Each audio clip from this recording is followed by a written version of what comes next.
So ito po yung may warm-up lap tayo for the Pirelli Cup Group number 2. These are the 400cc bikes. So dito sa Pilipinas, we call 400cc bikes a big bike na. Oo. And allowed na sila sa Expressway. expressway. But sa mga ibang bansa, yung 400cc, maliit pa yun eh. Oo. Actually, pwedeng kinakarera na siya mga 16 years old. Oo. Magandang starting platform, lalo na kung talagang gusto nilang umabot sa bigger bikes. So as you see, the marshals are letting them on the track batch by batch. Yan po si EJ Sobretodo on your screens. Clyde Relativo, who has been the favorite in this category since the beginning of the season. And for me, ito masasuggest ko to na starting na platform sa mga gustong mag-track day, no? Even though you can afford the bigger bikes, pero gusto nyo subukan yung racetrack, mas maganda magsimula sa lower displacement para at least ma-feel mo yung track, cornering, input sa bike, hindi yung parang lagi ka lang nagpipigil sa speed ng bigger displacement na motor. Saka there's a truth to the saying, no, na it's more fun to ride a slow bike fast than a fast bike slow. Yes. Totoo yun. Totoo. I'm sure na-experience mo to nung kumarera ka sa four wheels, no? Na mas yung dicing, iba, mas nakakapag-late brake ka, pinipilit mong agahan yung throttle. So, ganun na ganun sa bike, syempre mas mararamdaman mo lang, no? Dahil talagang nasa labas ka eh. Nakahanginan ka, nafe-feel mo yung bigat ng motor. Lalo na yung acceleration, yun yung nakakabagod sa bigger displacement, yung acceleration ng motor. So this is our second race for the day. This is the Pirelli Cup Group 2. Ito po yung mga 400cc motorcycles. The two guys to watch out for here, no question, is Clyde Relativo and EJ Sobretodo. Clyde Relativo has dominated EJ so far dito sa 400cc category sa Pirelli Cup Group 2. But EJ, we've seen him, syempre, sabi nga niya kanina kay Phoebe na every race weekend, he joins 7 races. 7 races. That is no joke. And he just finished the race before he went out on the track for warm-up. And hopefully natuyo yung mga race suit nila, no, from yesterday. Na qualifying in race 1, I'm sure nabasa sila sa ulan. For sure. Pero how much does that affect a rider? As in, mabigat ba yung suit pag ganun? Ako, gusto ko nag-raincoat. Kasi yung focus naman, pagka mas mababa yung body temperature mo, makaka-apekto yun sa reflexes mo, focus, and overall na riding experience. Yung basang medyas, medyo matitiis mo pa. So this is the Pirelli Cup Group number 2. Clyde Relativo is at P1, followed by EJ Sobretodo P2, Casey Clamor P3, Sean Rocky Francisco P4, Boston Lim P5.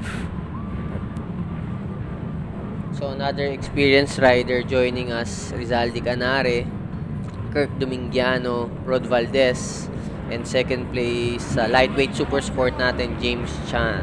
Here we go. Great start there by Clyde Relativo, getting the jump. As well as bike number 29.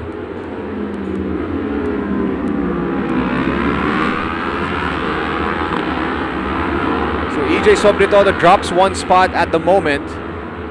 He is currently at P number 3.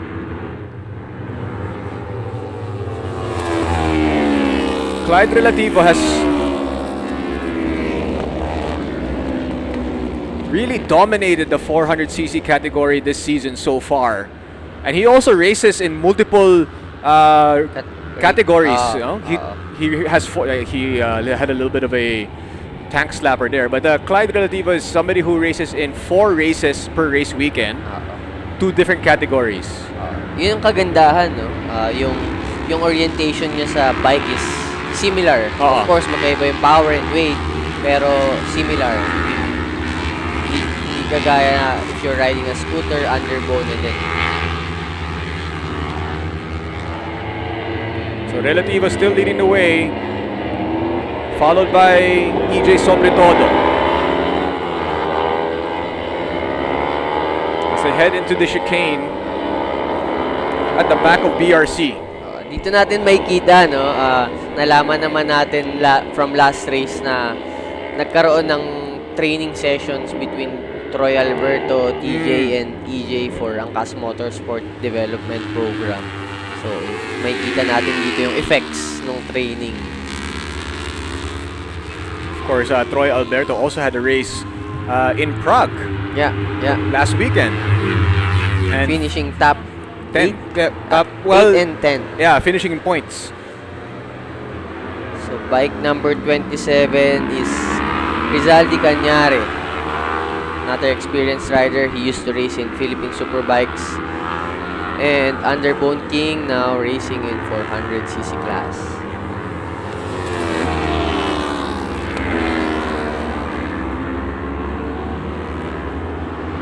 Relativo leading the way to Sobretodo. Still here in lap number 2, 6 laps to go. Yung strategy ni EJ, yung he'll wait until the later part of the race to make a move. Does that work dito sa 400cc? Hindi ko sure kasi ako, even though kahit mas mabilis yung pace ko that day, talagang gusto ko agad mapunta sa harap. Again, less risk, ma-red flag man, nasa harap ka, kung ano man mangyari, nandun ka na sa top spot. Yeah. So, medyo risky yung yung nagtitira ka. Oh my goodness, Clyde falls down there in the back and EJ Sobretodo capitalizing on it. And malaking magiging malaking factor for the overall championship points nilang dalawa. So, medyo makaka-angat si EJ ngayon for championship points. Or mag-even out, sorry, from Clark. Yes. Remember in the first race of the season in the 400cc category in Pirelli Cup Group 2, EJ Sobretodo in the very last lap trying to catch up with Clyde Relativo, took a spill, did not finish in the points, and ended up with 0. Yep. But now he is leading the way and Clyde Relativo is no longer going to finish this race. At least it doesn't seem like he's going to finish this race at the moment. But he is back on the track. That's Clyde Relativo. Let's see if he stays out. But Sobretodo now capitalizing on that development.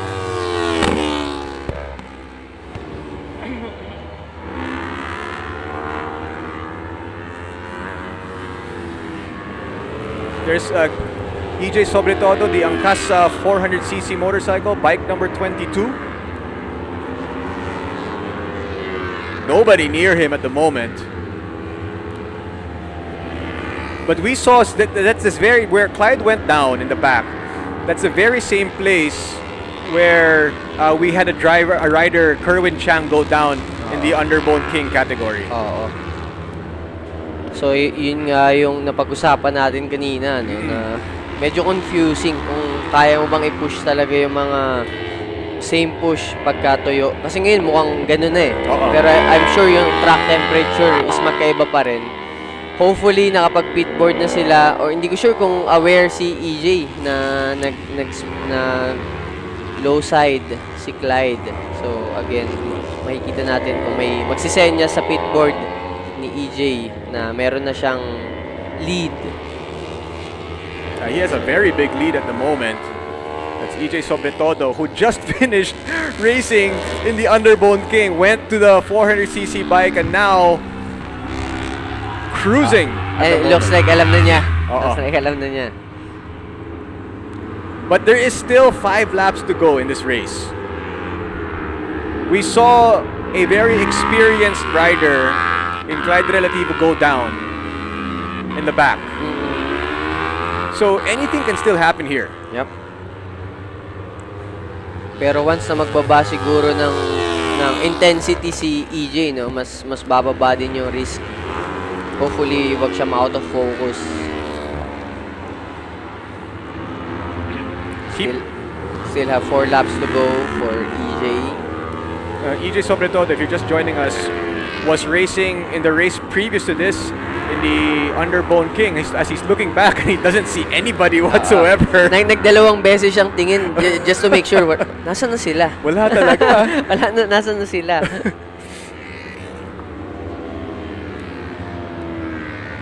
If you're EJ at this point, do you take care of the bike and make sure that you avoid any situations here where you might make a spill? Yes, kasi wala naman, kumbaga hindi na counted kung malaki man yung maging gap mo from second place.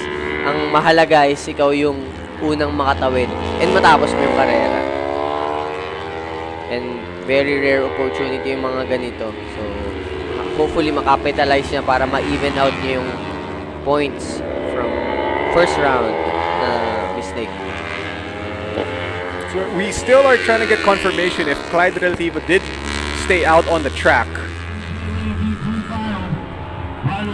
But at the moment, on your screens, EJ Sobretodo crossing the start-finish line alone. As he's making his way to first turn, that's only when you see the other riders behind him show up on your screens. And it does look like Reynel, medyo he's kind of slowed down a little bit the pace, just to be sure. Oo. And wala sobrang layo talaga ng next rider from him. So no point of risking it. Pero syempre, it's easier to say that when we're here in the panel, no? But when you're there on the racetrack, the adrenaline pumping, especially him, because his adrenaline was on a high just before this race. And medyo nagigil siya dun sa first race kasi he almost won it, pero in the very last, I don't know, looks like about 100 meters, that's when Bear Suba managed to overtake him again and he had to settle for second. Or nakatulong din sa kanya, no? Dahil pump siya. Pwede rin. First lap pa lang, on the go na siya. On the go na. Pero yung start niya hindi maganda eh. He dropped a place right away dito sa start ng in the Pirelli Cup, but managed to get it back before the first lap was finished. And advantage din yun, no, na alam niya kung saan yung mga dry part. Oo nga. Alam na niya yung kung saan pwede mag-push, kung saan iiwas. Oo nga. Kasi nakita na niya yun eh. Nakita si Clyde. Fresh na fresh. Hindi pa nakita ni Clyde yun eh. Yung last turn na yun eh. Yung back straight na yun eh. So EJ Sobretodo with a very comfortable lead here as he makes his way into the main straight. He is followed by Rizalde Cañare, Kirk Dominguano, and that is your top three at the moment. Rod Valdez is number 4, Boston Lim number 5, Casey Edward Clamore number 6, Chino Perez 7, and then you have James Chan number 8.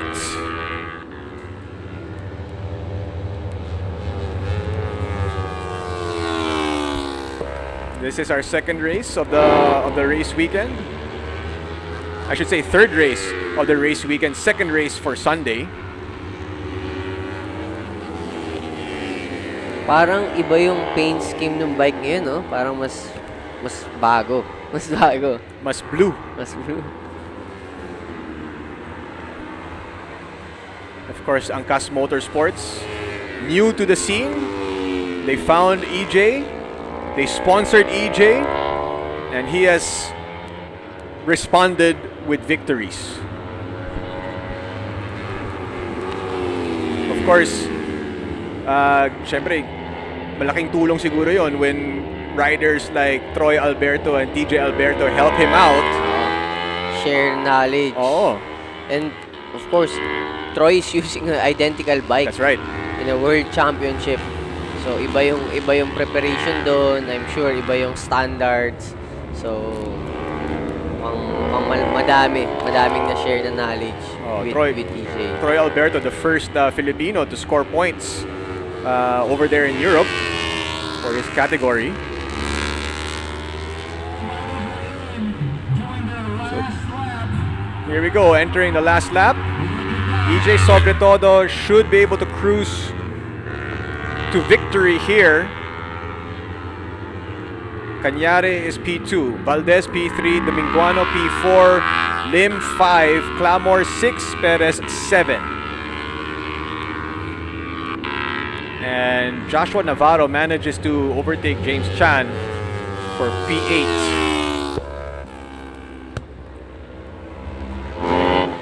I think yun nga sabi mo rin yung malaking advantage kay EJ na nakita na niya yung track before the other yung competitors niya. Sila medyo nangangapa pa. Si EJ game na. And he's about to lap some back markers here. With 1 lap to go.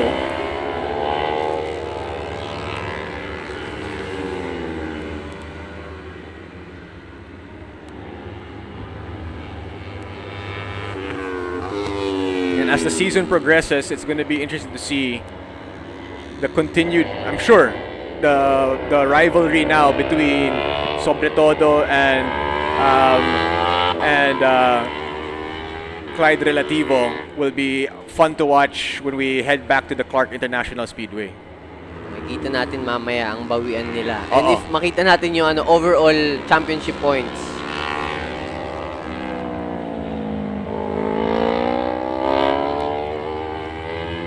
There's Sobretodo about to pass a back marker, entering the last corner.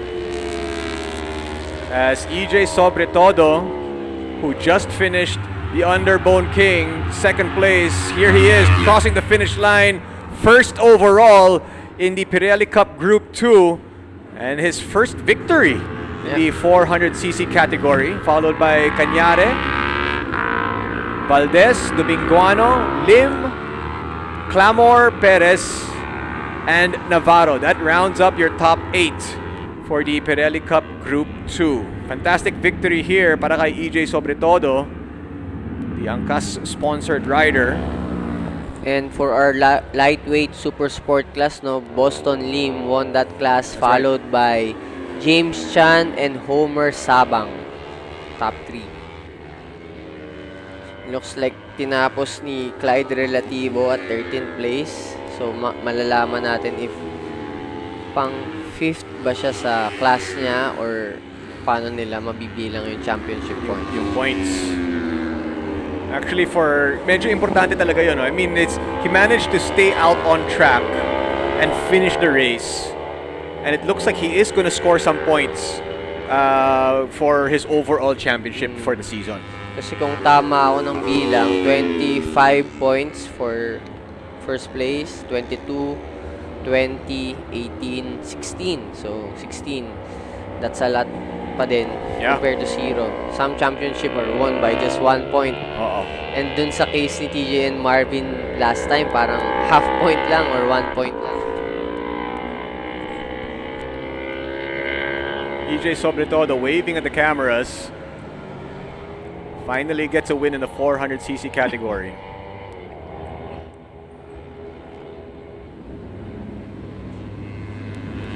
And he still has 5 races to go. 5 races to go. Pero